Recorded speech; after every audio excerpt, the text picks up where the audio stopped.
NASA declared this project a failure and abandoned it. One person disagreed.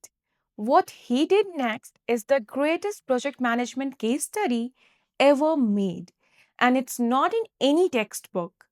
In this video, I'm going to show you 6 real project management concepts, the same ones that appear on your PMP and CAPM exam, all hidden inside the Martian. By the end of this video, you will never forget these concepts ever again. This is episode 1 of PM at the Movies, where every week I break down real project management lessons from films you have already seen. I'm Harshita, PMP and CAPM certified based in Calgary. If that sounds like something you need, subscribe now so you don't miss episode 2.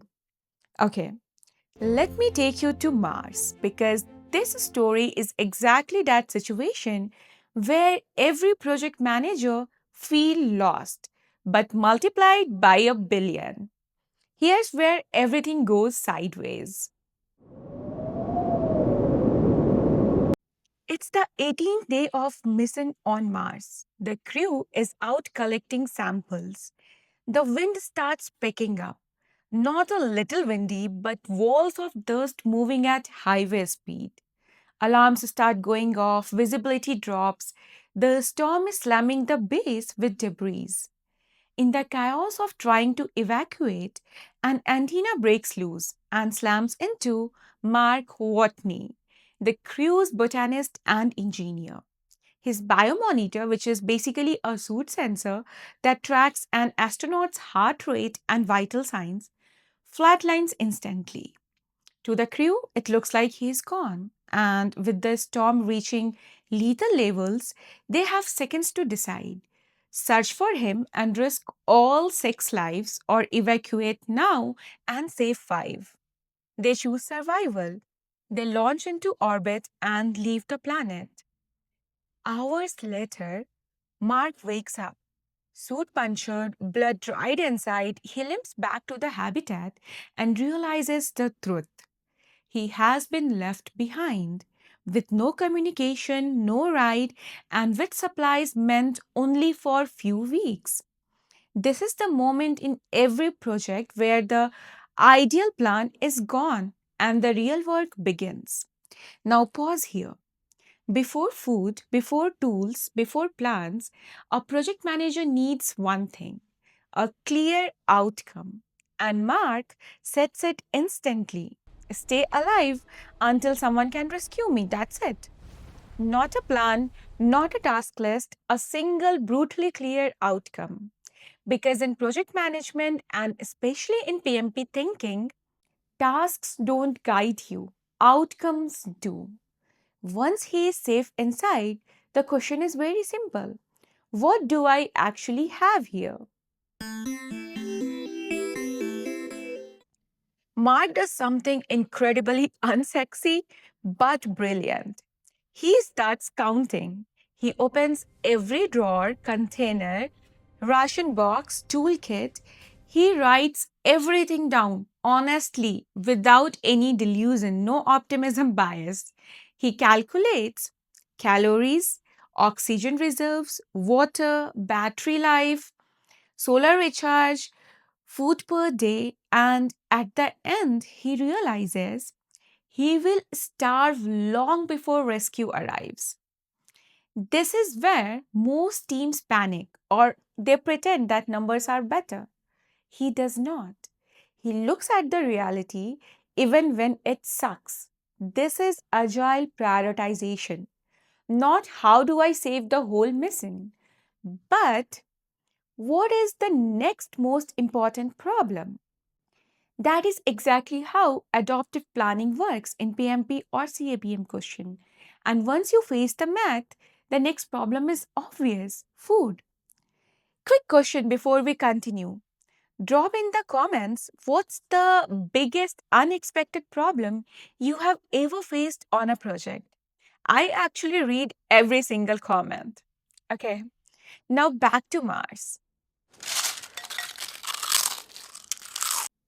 Food is the biggest problem for now. He needs more of it, like way more. So he remembers something funny and random. Their Thanksgiving meal included raw potatoes, and he turned that tiny detail into a life saving plan. How? Make potato farm on Mars. This requires soil that can support life, warmth, nutrients, controlled humidity, and most importantly, water. There is not enough water, so he engineers it, not recklessly, carefully. He combines hydrogen and oxygen to make water but controls every drop because one wrong ratio is equals to explosion. He tests, documents, adjusts, iterates. This is where it could all blow up, like literally. So he doesn't gamble. Here's what's genius about this part. Mark does not wait until end to check if this potato experiment actually works. He builds the quality into every step. The measurements, the test, the tiny adjustments. He designed the process so mistakes get caught early, not at the finish line. That's exactly how Pimbok wants you to think. Quality isn't an afterthought, it's baked right into how you work. Meanwhile, back on Earth, a satellite analyst is reviewing old Mars images. They zoom in, enhance, and compare, and something doesn't add up.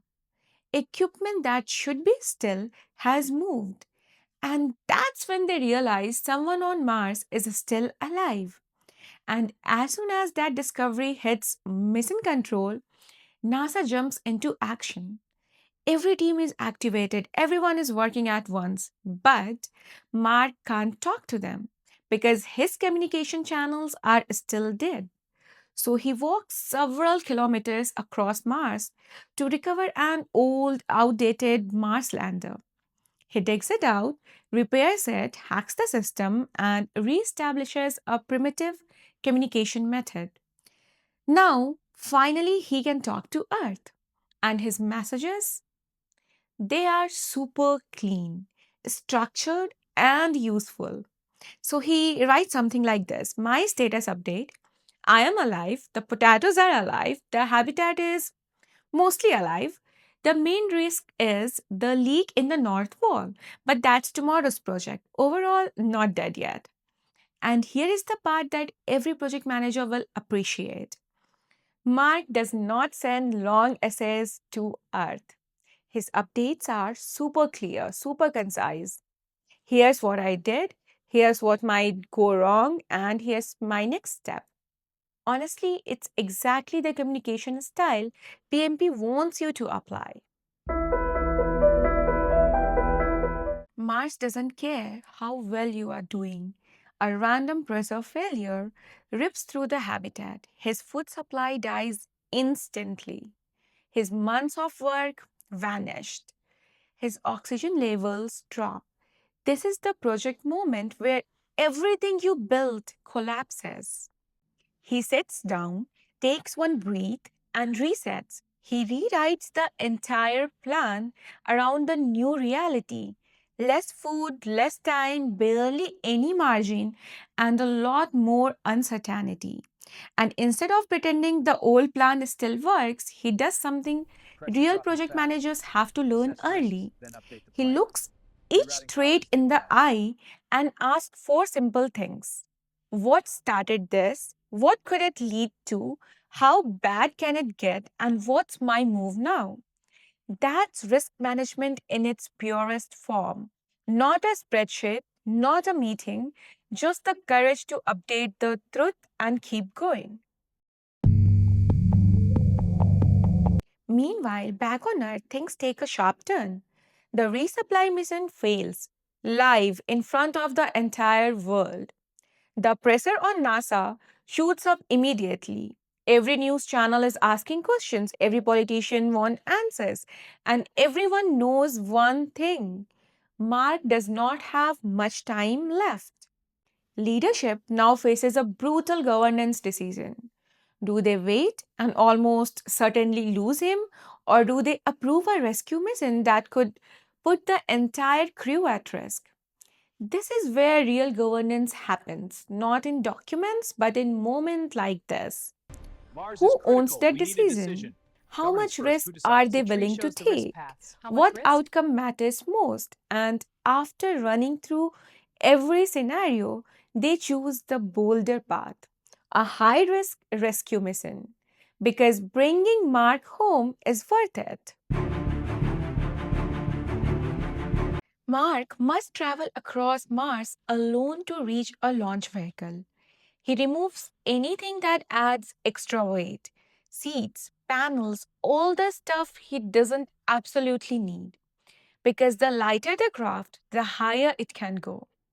Then he launches himself off the surface of Mars in this stripped down rocket. He makes it into space, but not perfectly. His path is slightly off, which means the rescue ship might miss him. The crew realizes Mark's path is a bit off and they have seconds to act. So they perform this wild high risk maneuver to adjust their path, pushing the ship far beyond what it was designed to handle. And then comes the craziest part.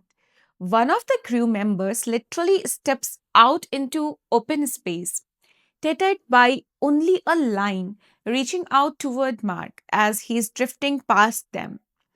This rescue isn't luck, it's teamwork at its highest level. Everyone on that ship is perfectly aligned around one outcome: bring him home. And honestly, that's the part that speaks to project managers the most. Projects don't usually fail because someone messed up a task. They fail when teams don't connect at the handoffs, when roles, timings, or coordination break down. But here, every handoff is flawless, every role is clear, every decision supports the same mission. That alignment is what saves Mark Watney. So, when you step back and look at everything Mark does, it's basically project management in its purest form, a clear outcome that guides every decision. Small, fast planning cycles, quality built into the way he works, simple, honest communication, real time risk thinking, leadership making tough calls, and a team that succeeds because they connect at the handoffs. And when you look at it all together, his survival wasn't fiction, it was discipline, clarity, and teamwork. If you followed this story, you didn't just watch a movie, you studied for your PMP exam without even realizing it. I'm Harshita, PMP and CAPM certified in Calgary, and this is just episode 1. Next week, we are breaking down The Dark Knight, and the project management lesson hiding in that film is one that kills real projects every single day. You don't want to miss it. If this hit different from the usual project management content you have seen, please subscribe and share this with one person who is studying for their PMP or CAPM right now. It might be the most useful thing they've watched this whole week. See you in episode 2.